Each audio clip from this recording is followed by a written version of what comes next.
Hello my dear students, आप लोगों का इस नए वीडियो में स्वागत है। आज का हमारा ये वीडियो क्लास 11th के लिए जो क्लास 11th का अकाउंट है उसके लिए one of the most important है। और यही वो क्लास है जिसके लिए सारे स्टूडेंट्स अकाउंट्स पढ़ते हैं, और वो है एंट्री करना सीखना। इसके पहले जितने भी क्लास मैंने ली हैं वो सारे बेसिक्स बेसिक्स बन के आज एक बड़ा पहाड़ बनेगा, और वो बनेगा क्या कि एंट्री कैसे करते हैं। और एंट्री करना सीखेंगे उधार जमा का। कौन सा एंट्री करना सीखेंगे? उधार जमा का, कि कैसे कोई खाता उधार होता है और कैसे कोई खाता जमा होता है। ठीक है। तो ये क्लास मैं शुरू करूँ उससे पहले मैं कुछ कहना चाहूंगा, और कहना ये चाहूंगा, अगर आप लोगों ने इसके पहले वाली क्लास नहीं देखी है तो उस क्लास को जरूर देखना, क्योंकि वो क्लास अगर आप देखोगे तभी आज की क्लास जो है आपको 100% जो है उसका रिजल्ट मिलेगा। पिछले क्लास में मैंने क्या पढ़ाया था मैं वो भी बता दे रहा हूँ। पिछले क्लास में मैंने आपको ये दिखाया था कि एग्जाम्पल नंबर 10 को जो है मैंने कैसे सॉल्व किया था पूरी तरीके से, और रोकड़ खाता, पूंजी खाता, ये खाता कैसे लिखा था, यहाँ पे असर कैसे लिखा था, ये सारी चीजें हमने पिछले क्लास में डिस्कस की थी। और इसी को मैं आगे कंटिन्यू करने वाला। और ये बात मैंने पिछले क्लास के एंड में भी कहा था कि आज की जो क्लास है उसी को लेकर मैं आगे वाली क्लास भी पढ़ाऊंगा। राइट, तो ये बात मैं अभी बता दे रहा हूं। अगर आपने पिछली क्लास नहीं देखी है तो उसका लिंक आपको डिस्क्रिप्शन में मिल जाएगा, जरूर देखें। ठीक है, फिर ही कंटिन्यू करना, नहीं तो मजा नहीं आएगा। अगर आपको थोड़ा बहुत बेसिक पता है तो बात अलग है। अगर आप पहली बार पढ़ रहे हो तो मेरा सजेशन यही होगा कि जरूर देखो। बिना मैं मतलब देखो, किसी चीज के लिए अगर फोर्स कर रहा हूं तो समझ जाओ उसमें कुछ तो बात होगा, तभी इतना बोल रहा हूं। अदरवाइज मुझे पता है कि इंटरनेट एक ऐसी दुनिया है जिसपे लोग वही चीजें करते हैं जो उनको पसंद होता है। सिर्फ टाइम पास कर सकते हैं लेकिन कोई काम मेहनत वाला नहीं कर सकते। ये थोड़ा मेहनत वाला काम है कि एक बार देखो, सीखो और समझो, फिर ये क्लास देखना। ओके, तो स्टार्ट करते हैं फिलहाल हम अपनी आगे की क्लास को, और इसको हम कंटिन्यू करते हैं और समझते हैं कि उधार जमा का जो नियम है वो अप्लाई कैसे होता है। सबसे पहले हमारा टॉपिक का नाम है वो है खाता के उधार जमा के नियम। तो खाता के उधार जमा के नियम अगर आप हम कंटिन्यू करते हैं, उसके पहले अगर आप ध्यान देखोगे या ध्यान दोगे तो यहाँ पे मैंने लिखा है खाता के प्रकार। क्या लिखा है मैंने? खाता के प्रकार। और खाता के कितने प्रकार लिखे मैंने? व्यक्तिगत, माल संपत्ति और उपज खर्च। अगर ध्यान से देखोगे तो ये भी हमने पहले कहीं ना कहीं डिस्कस किया है। तो याद होगा मैंने बताया था कि हमारी जितनी भी क्लास होंगी वो कहीं ना कहीं एक दूसरे से कनेक्टेड होंगी। और यही बात जो सच है वो ये है कि सारी क्लास हमारी एक दूसरे से क्या होने वाले? कनेक्टेड होने वाले। इसलिए अगर आप लोगों ने ये वाली भी क्लास नहीं देखी कि व्यक्तिगत खाता क्या होता है, माल संपत्ति खाता क्या होता है, या उपज खर्च खाता क्या होता है, तो वो भी जरूर देखना, ताकि आपको ये नियम इस्तेमाल करने में आसानी हो। देखो, नियम का यूज तभी कर पाओगे जब आपको पता हो कि ये नियम कहाँ लगाना है। ठीक है, और नियम कहाँ लगाना है वो कैसे पता चलेगा? जब आपको पता होगा कि कौन सा व्यक्ति खाता है, कौन सा माल संपत्ति खाता है, या कौन सा उपज खर्च खाता है। जब आपको ये पता होगा तो आपको नियम लगाने में आसानी होगी। क्लियर है? ये बात समझ में आए? अभी क्लास को मैं कंटिन्यू करता हूँ, बाकी बातें मैं बीच बीच में बोलता जाऊंगा। ओके, तो शुरू करते हैं। तो यहाँ पे हमारा हमने ये देखा था कि पिछले क्लास में दोहरी असर में मैंने बताया था कि जितने भी व्यवसाय में व्यवहार होते हैं उनकी दो असर होती है। तो जिसको एक असर को मैंने नाम दिया है उधार, और एक असर को नाम दिया है मैंने जमा। इस बात को ध्यान देना, एक असर को नाम क्या दिया मैंने? उधार, और एक को नाम क्या दिया? जमा। ठीक है, यहाँ पे मैंने लिखा भी है प्रथम असर और ये दूसरी असर। ठीक है, एक को नाम दिया है उधार और एक को नाम दिया है जमा। क्लियर है इतना? अब उसमें हमें याद कैसे रखना, हमें कौन सा नियम कैसे लगाना है, उसके लिए मैं आपको आइडिया देता हूँ। सबसे पहले हम क्या करेंगे, जो हमने असर लिखी है, असर के बाद हमने जो खाते का नाम लिखा था, यानी कि अगर आप यहाँ पे ध्यान दोगे तो जैसे इसमें असर का नाम लिखने के बाद, ठीक है, यहाँ पे असर का नाम लिखने के बाद मैंने एक खाता का नाम लिखा, दिख रहा है कि नहीं? तो ये जो खाता का नाम लिखा है, इसी खाता के नाम के हिसाब से डिसाइड होगा कि इन तीनों में से वो खाता कौन सी कैटेगरी का है, फिर उसकी कैटेगरी का नियम क्या है। जैसे कि मान लो कि अगर वो खाता जो है व्यक्तिगत खाता है, ठीक है, तो व्यक्तिगत खाते का नियम होता है कि लाभ लेने वाला हमेशा क्या होगा? उधार होगा। ध्यान से सुनना, लाभ लेने वाला हमेशा क्या होगा? उधार होगा। और लाभ देने वाला हमेशा क्या होगा? जमा होगा। राइट। फिर वही अगर मान लो वो कैटेगरी जो खाता है वो माल संपत्ति कैटेगरी का है, तो माल संपत्ति का नियम है आए तो उधार और जाए तो जमा। इसका नियम थोड़ा आसान है, बच्चों को याद बहुत जल्दी हो जाता है। आए तो उधार हो, जाए तो जमा। और थर्ड है हमारा उपज खर्च का। उपज खर्च का नियम क्या कहता है कि खर्च, हानि या नुकसान, ध्यान से सुनना, खर्च, हानि या नुकसान हो तो उधार करना है, आय, लाभ और उपज हो तो क्या करना है? जमा करना है। बस आपको इतना याद रखना है कि खर्च, हानि, नुकसान हो तो उधार होगा, आय, लाभ, उपज हो तो जमा होगा। सवाल में पढ़ोगे, देखोगे कि आय हो रहा है कि हानि हो रहा है, खर्च हो रहा है कि नुकसान हो रहा है, उसी के बेस पे हम नियम को लगाएंगे और सवाल को सॉल्व करेंगे। क्लियर हुआ इतना? तो ये तीन नियम आपको याद रखना है। तीन नियम क्या है? तीन नियम है व्यक्तिगत खाता का नियम, माल संपत्ति का नियम और उपज खर्च का नियम। व्यक्तिगत खाता का नियम क्या होता है? लाभ लेने वाला उधार, देने वाला जमा। माल संपत्ति का नियम है आए तो उधार और जाए तो जमा। उपज खर्च का नियम है खर्च होगा तो उधार और उपज होगा तो जमा। क्लियर है इतना? यही तीन नियम आपको याद रखना है। उसके बाद हम चलते हैं, सवाल को कंटिन्यू बढ़ाते हैं। अब हम लोग ये सीखेंगे कि इन तीनों नियमों का इस्तेमाल करके सवाल को कैसे सॉल्व किया जाता है। तो फिलहाल ये जो आंसर मैंने यहाँ पे लिखा हुआ है, जो आंसर आपको दिख रहा है एग्जांपल नंबर 10 का, ये हम लोगों ने पिछले क्लास में डिस्कस किया था। तो आज भी मैं उसी को कंटिन्यू करके आगे बढ़ाता हूँ और मैं आपको समझाता हूँ कि कैसे हमें इसका सॉल्यूशन करना होता है, कैसे हमें पता चले कि कौन सा खाता उधार होगा और कौन सा खाता जमा होगा। तो स्टार्ट करते हैं। तो सबसे पहले मैं आपको एक दो बार सवाल दिखा देता हूँ ताकि आपको आइडिया लगे कि सवाल कैसा था, क्या था, उसको हमने कैसे कन्वर्ट किया था, वो चीजें भी आपको पता चलता रहे। ठीक है, तो यहाँ पे जो है इसको पहले मैं थोड़ा मिटा देता हूँ। एक दो सवाल यहाँ से एक्सप्लेन करूंगा, बाकी का आप प्रैक्टिस करना और अगर कोई प्रॉब्लम होती है तो बताना जरूर। ठीक है, तो स्टार्ट करते हैं। जैसे पहला सवाल था, रणछोड़ ने 50,000 की पूंजी से धंधा शुरू किया। पहला सवाल यही था कि 50,000 की पूंजी से धंधा शुरू किया। तो हम लोगों ने पढ़ा था कि जब पूंजी से धंधा शुरू किया तो आर्थिक व्यवहार कंफर्म है। दूसरा कि व्यवसाय में पूंजी लाया, पूंजी लाया मतलब रोकड़ साफ साफ लिया 50,000 रुपए। तो पहला असर जो हमने पढ़ा था वो क्या था कि पैसा आ रहा है। ध्यान से सुनना, पहला असर क्या था कि पैसा आ रहा है।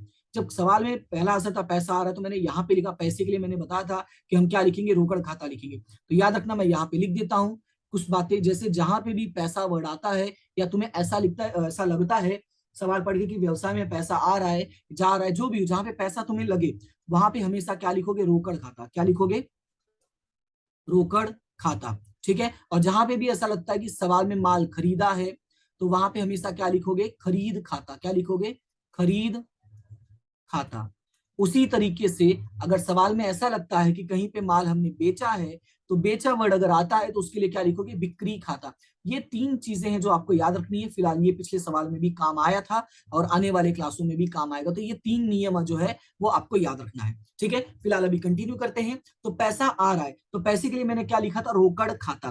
फिर रणछोड़ लाभ दे रहा, रणछोड़ कौन था, मालिक। तो मालिक के लिए मैंने क्या वर्ड लिखा था, पूंजी खाता। अब हमारे पास दो खाता है, ध्यान से सुना, एक रोकड़ है और एक पूंजी है। तो हमें कैसे पता चलेगा कि कौन से पे कौन सा नियम लगेगा। तो सबसे पहले हम बात करते हैं रोकड़ खाता की। तो चलते हैं हम अपने इस वाले टॉपिक पे। तो रोकड़ जो है वो इन तीनों में से कौन सी कैटेगरी का है। तो रोकड़ जो है अगर ध्यान से देखोगे तो पता चलेगा कि तुम्हें कौन सा जो रोकड़ है वो कौन सी कैटेगरी में जाता है। तो अगर ध्यान से देखोगे तो जो रोकड़ है हमारा वो कौन सी कैटेगरी का है, माल संपत्ति का। कैसे पता चला, तो ये हमें तब पता चलेगा जब आप लोगों ने ये वाली क्लास देखी होगी कि व्यक्तिगत में क्या आता है, माल संपत्ति में क्या आता है और उपज खर्च में क्या आता है। ठीक है, फिलहाल मैं सवाल करवा रहा हूं तो मैं बोल रहा हूं तो उसको थोड़ा सुनना, तो इसमें भी चीजें याद हो जाती है। जो रोकड़ है वो हमारे लिए क्या होता है, संपत्ति होती है। ध्यान से सुनना, रोकड़ हमारे लिए क्या होता है, संपत्ति होता है। इसका मतलब ये हुआ कौन सी कैटेगरी का हो जाएगा, माल संपत्ति का। और माल संपत्ति कैटेगरी का है तो इसके दो असर हैं, एक आए तो उधार और जाए तो जमा। तो फिलहाल देखते हैं कि सवाल में क्या हो रहा था। तो इस सवाल में अगर पढ़ोगे तो क्लियरली पता चल रहा है कि रोकड़ जो है वो क्या हो रहा था, आ रहा था। रोकड़ क्या हो रहा था, आ रहा था। इसका मतलब ये हुआ कि जो हमारा रोकड़ है वो क्या हो जाएगा, उधार हो जाएगा।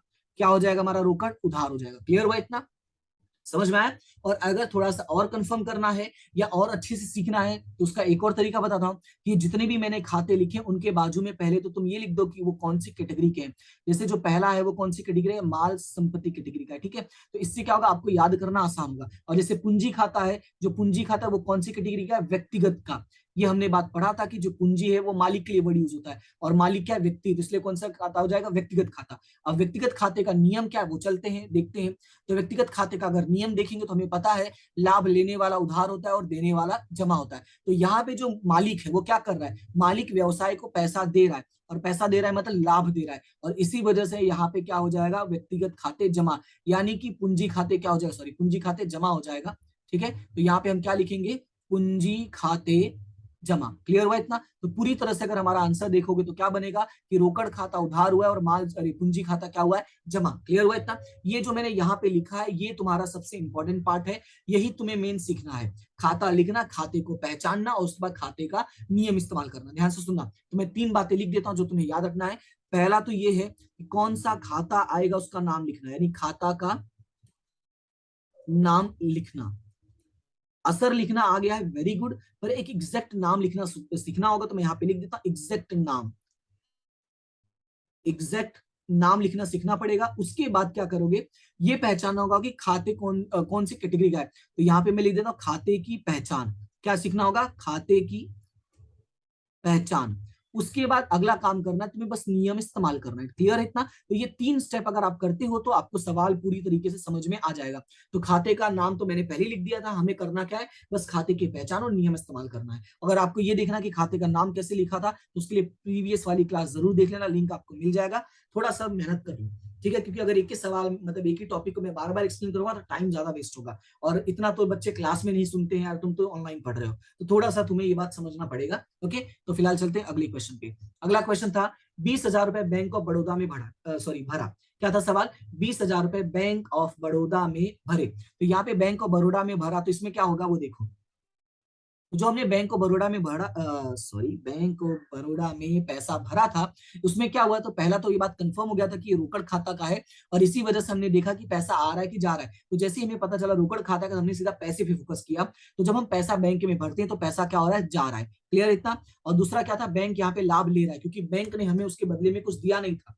बैंक ने हमें उसके बदले में कुछ भी नहीं दिया था, तो इसका मतलब हम क्या मानेंगे कि जो बैंक है वो क्या कर रहा है, लाभ ले रहा है। याद रखना, जो बैंक है वो क्या कर रहा है, लाभ ले रहा है, और बैंक का नाम है बीओबी दिया हुआ, इसलिए हमने लिख दिया था बीओबी लाभ ले रहा है। अब उसके आगे बढ़ते हैं, तो जो खाता का नाम था, तो पैसे के लिए मैंने क्या बताया, रोकड़ खाता, और यहाँ पे बैंक बीओबी का नाम है, तो यहाँ पे मैंने लिख दिया बीओबी खाता। क्लियर है? अब उसके बाद डिसाइड करना कि कौन सी कैटेगरी का है, तो रोकड़ खाता जो है वो माल संपत्ति का, कौन सी का, माल संपत्ति, शॉर्ट में लिखता हूँ, जगह कम है इसके लिए। और बीओबी जो है वो बैंक है, और बैंक भी एक तरह का व्यक्ति है। पता कैसे पूछोगे, मतलब ये कंफ्यूजन है कि भाई व्यक्ति कैसे है, तो ये बात मैंने बताया था व्यक्तिगत खाते में, कि जो कृत्रिम व्यक्ति होते हैं, यानी जो कानूनी तौर से स्थापित किए गए हो, या जिनको कानून के नियम के अंतर्गत स्थापना दी गई हो, उनको एक नाम दिया गया, वो क्या होते हैं, व्यक्ति होते हैं। राइट? तो इसको मैं लिख देता हूँ कि कौन सा कैटेगरी हो जाएगा, ये व्यक्ति हो जाएगा। अब नियम क्या है माल संपत्ति का, आए तो उधार और जाए तो जमा। तो ये रोकड़ क्या हो रहा है, रोकड़ तो जा रहा है ना, इसलिए रोकड़ क्या हो जाएगा, यहाँ पे जमा हो जाएगा। यानी ये जो हमारा रोकड़ है वो जमा हो जाएगा, और ये लाभ ले रहा है, और लाभ ले रहा है ये व्यक्ति है। व्यक्ति का नियम क्या है, लाभ लेने वाला उधार और देने वाला जमा। तो यहाँ पे व्यक्ति क्या हो जाएगा, उधार हो जाएगा। बैंक ऑफ बड़ौदा खाते क्या हो जाएगा, उधार हो जाएगा। क्लियर हुआ इतना? यानी जो पूरा रोजनामचा बनेगा, या यूं कहूं कि जो पूरा सवाल बनेगा वो क्या बनेगा, रोकड़ खाता को उधार कर देंगे और पूंजी खाता को जमा कर देंगे, और दूसरे वाले में रोकड़ खाता को जमा कर देंगे और बीओबी खाता को उधार कर देंगे। क्लियर इतना? ये दूसरा सवाल था। अब चलते हैं तीसरे सवाल पे। तो तीसरा सवाल क्या, पहले वो पढ़ लेते हैं। तो तीसरे सवाल में लिखा हुआ था कि 2,000 का माल हमने क्या किया, नकद बेचा। क्या था, 2,000 का माल नकद बेचा। नकद का मतलब रोकड़, और रोकड़ का मतलब ये कंफर्म था कि पैसा आ रहा है कि जा रहा है, पहले वो कंफर्म करना था। तो इस सवाल में क्लियरली पता चल रहा था कि पैसा आ रहा है, और जा क्या रहा था, ये सवाल में था कि माल जा रहा है। क्लियर है?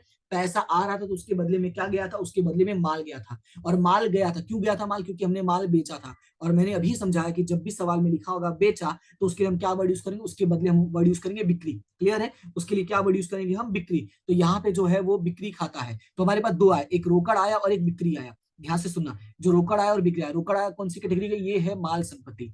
ये कंफर्म हो गया है कौन सी कैटेगरी का, माल संपत्ति। और बिक्री, बिक्री क्या, बिक्री किया था तुमने माल, और माल भी तो माल संपत्ति में आएगा, क्योंकि अगर ये माल वर्ड लिखा ही है तो कंफर्म है ये भी कौन सी कैटेगरी का है, माल संपत्ति। अब माल संपत्ति का नियम क्या है, आए तो उधार और जाए तो जमा। ध्यान से सुनना, माल संपत्ति का नियम क्या, आए तो उधार और जाए तो जमा। तो रोकड़ क्या हो रहा है, रोकड़ आ रहा है, इसलिए रोकड़ खाता क्या होगा यहाँ पे, उधार। ठीक है? और यहाँ पे बिक्री जो है वो माल जा रहा है, इसलिए बिक्री खाता क्या होगा, जमा। क्लियर हुआ इतना? समझ में आया? अब इसके बाद मैं आने वाली क्लासों में आपको और भी चीजें सिखाऊंगा कि आपको क्या क्या 100% दिमाग में फिट करना ही है, लेकिन उसके लिए आपको कंटिन्यू क्लास को देखना पड़ेगा। ओके, तो उम्मीद करता हूँ कि आपको समझ में आ रहा होगा सारी चीजें, आप क्लास कंटिन्यू देखोगे। ओके, चलो फिलहाल आगे बढ़ते हैं, चौथे क्वेश्चन की तरफ जाते हैं। चौथा क्वेश्चन क्या था वो देखते हैं। चौथा क्वेश्चन था 6,000 का माल राधा को बेचा। क्या था, 6,000 का माल राधा को बेचा। राधा कौन है, व्यक्ति है। व्यक्ति आया तो मैंने कहा था जैसे व्यक्ति आता मतलब वो उधार व्यवहार है। याद है, मैंने कहा था जैसे व्यक्ति आएगा तो उधार व्यवहार है। और हमें ये देखना है कि जो व्यक्ति है, व्यक्ति कौन है, सामने वाला। सामने वाला व्यक्ति कौन है, राधा। तो हमें राधा को सोचना कि राधा कौन है यहाँ पे। तो राधा यहाँ पे क्या करी, लाभ ले रही है। राधा क्या करी, लाभ ले रही है। तो यहाँ पे पहला जो हो जाएगा वो राधा खाता हो जाएगा। उसके बाद राधा लाभ ले रही है, तो क्यों लाभ ले रही है, क्योंकि उसके पास माल जा रहा है, यानी हमने माल बेचा था, यही तो वजह था कि वो लाभ ले रही है। तो हमारे पास से क्या गया, माल गया, यानी कि माल बेचा। और बेचे के लिए मैंने क्या बताया था, बिक्री खाता। क्लियर है? यानी एक बनेगा राधा खाता और एक बनेगा बिक्री खाता। अब राधा जो है वो क्या है, व्यक्ति है, तो यहाँ पे हम लिख देंगे व्यक्तिगत खाता। ये कौन सी कैटेगरी का है, व्यक्तिगत कैटेगरी का है। और बिक्री कौन सी कैटेगरी का, माल संपत्ति। कैसे पता चला, ये अभी ऊपर वाले में ही समझाया था कि बेचते क्या है, हम बेचते हैं माल, और जो माल है वो कौन सी कैटेगरी में आता है, वो आता है माल संपत्ति। क्लियर हुआ इतना? तो इसी तरीके से तुम्हें दिमाग में रखना है। अब व्यक्ति का नियम क्या होता है, व्यक्ति का नियम होता है लाभ लेने वाला उधार और देने वाला जमा। तो यहाँ पे क्या हो रहा है, तो यहाँ पे अगर ध्यान दोगे तो राधा लाभ ले रही है, और लेने वाला क्या हो जाएगा, तो लेने वाला हो जाएगा उधार।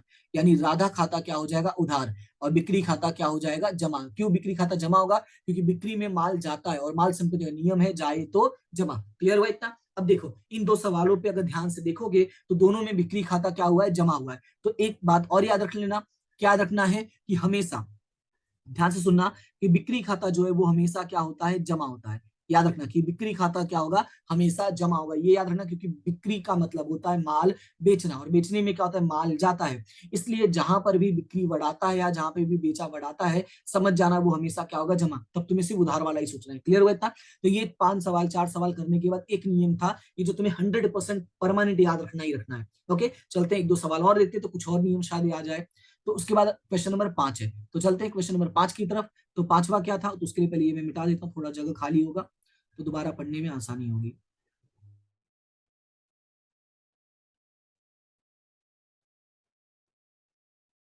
ठीक है।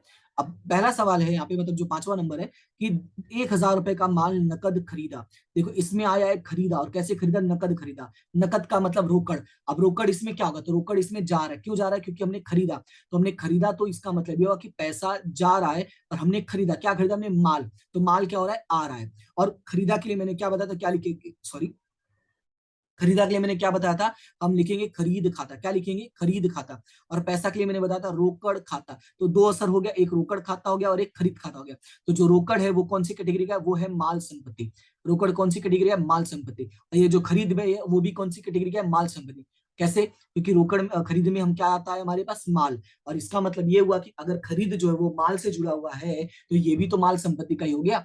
यानी कि ये भी हमारी कौन सी कैटेगरी का बना, माल संपत्ति कैटेगरी का बना। माल संपत्ति का नियम क्या, आए तो उधार और जाए तो जमा। तो यहाँ पे फिलहाल जो रोकड़ है वो जा रहा है, इसलिए रोकड़ क्या हो जाएगा, जमा हो जाएगा। ये जगह नहीं बच रहा है यहाँ पे, तो मैं थोड़ा ऊपर लिख देता हूँ। तो ये रोकड़ क्या हो जाएगा, जमा हो जाएगा। और खरीद क्या हो जाएगा, उधार हो जाएगा, क्योंकि खरीदने पर क्या हो रहा है, माल आ रहा है। क्लियर हुआ इतना? अब चलते हैं अगला सवाल देखते हैं। तो अगला सवाल है क्वेश्चन नंबर 6। तो क्वेश्चन नंबर 6 पढ़ते हैं, क्या लिखा है। क्वेश्चन नंबर 6 में लिखा है, 2,000 का माल मीरा के पास से खरीदा। क्या लिखा है, 2,000 का माल मीरा के पास से खरीदा। जब हम माल खरीदेंगे तो एक बात तो कंफर्म है कि खरीदने पर माल आएगा, ये वाला पॉइंट जो है वो 5वें में ही कंफर्म हो गया था।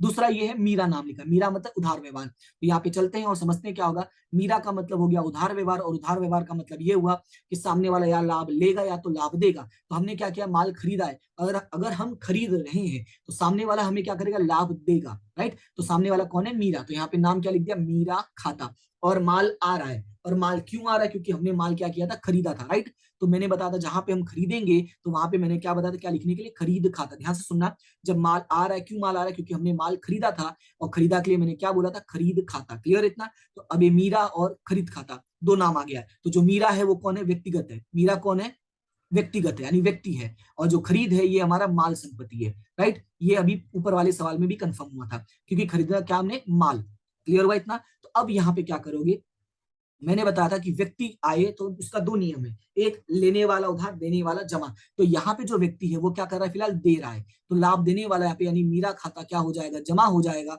और खरीद खाता क्या हो जाएगा, उधार हो जाएगा। अब थोड़ा अगर ध्यान से देखोगे तो इस वाले में भी खरीद उधार हुआ और इस वाले में भी खरीद उधार हुआ। मतलब ये हुआ, अब तुम्हें एक और नियम याद रखना है कि खरीद खाता हमेशा क्या होता है, उधार होता है। क्लियर हुआ इतना, कि खरीद खाता हमेशा क्या होगा, उधार होगा। क्योंकि खरीदने पर माल जो है हमेशा आता है। ध्यान से सुनना, खरीदने पर माल हमेशा आता है, माल हमेशा आता है। और इसी वजह से क्या होगा, खरीद खाता उधार, क्योंकि आए तो उधार। और बेचने पर क्या होता है, माल हमेशा जाता है, माल हमेशा जाता है। और इसी वजह से क्या होगा, बिक्री खाता हमेशा जमा होगा। क्लियर हुआ इतना? तो ये दो बातें हैं आपको याद रखनी है। ये सारे नियम जो है अकाउंट के, जितने भी नियम हैं वो हम इसी तरीके से सीखेंगे। हम पहले कुछ सवालों की प्रैक्टिस करेंगे। देखो जो नियम कानून है वो ऐसे ही बनते हैं इस दुनिया में। पहले वो क्या करते हैं, एक दो जगह अप्लाई करते हैं, देखते हैं अच्छा हर जगह लग रहा है तो ये बन जाता है नियम। उसी तरीके से हम भी करेंगे। हम सवाल को सॉल्व करेंगे, फिर सवाल को देखेंगे और समझेंगे कि कुछ बातें तो फिक्स हैं, तो वो फिक्स बातों को हम हमेशा के लिए याद कर लेंगे। क्लियर हुआ इतना? तो इस तरीके से हम लोगों ने टोटल कितना सवाल सॉल्व कर लिया, टोटल हमने सॉल्व कर लिया 6 सवाल। ठीक है, तो बाकी का सवाल की तुम प्रैक्टिस करना। और अगर कोई कंफ्यूजन रहता है तो मुझे जरूर बताना। यहाँ पे बाकी चीजें मैंने एक्सप्लेन किया है, सेम उसी तरीके से नियम लगाओगे, पूरा तरीके से इस्तेमाल करोगे, पूरा लिखोगे और लिख के सॉल्व करोगे। ऐसे नहीं कि सिर्फ है ना किताब में पढ़ लेना, तुम्हें खुद से लिखना है, खुद से सॉल्व करना है। और अगर कोई कंफ्यूजन होता है तो मुझे जरूर बताना। इसका सॉल्यूशन जो है मैं आपको टेलीग्राम ग्रुप में भेज दूंगा, पूरा अच्छी तरीके से लिख के मैं इसका सॉल्यूशन आपको प्रोवाइड कर दूंगा। ओके, तो फिलहाल आज के लिए इतना ही। उम्मीद करता हूँ कि क्लास आपको समझ में आया होगा। अगर समझ में आ रहा है तो डेफिनेटली इन्फॉर्म करो, नहीं आ रहा है तो भी इन्फॉर्म करो। दोनों ही सिचुएशन में आपको बताना बताना जरूर है कि सर आ रहा है नहीं आ रहा है, जो भी है जरूर इन्फॉर्म करा, ठीक है। तो फिलहाल इतना, आज के लिए इतना ही, मिलते हैं नेक्स्ट क्लास में, तब तक के लिए thank you so much and have a good day.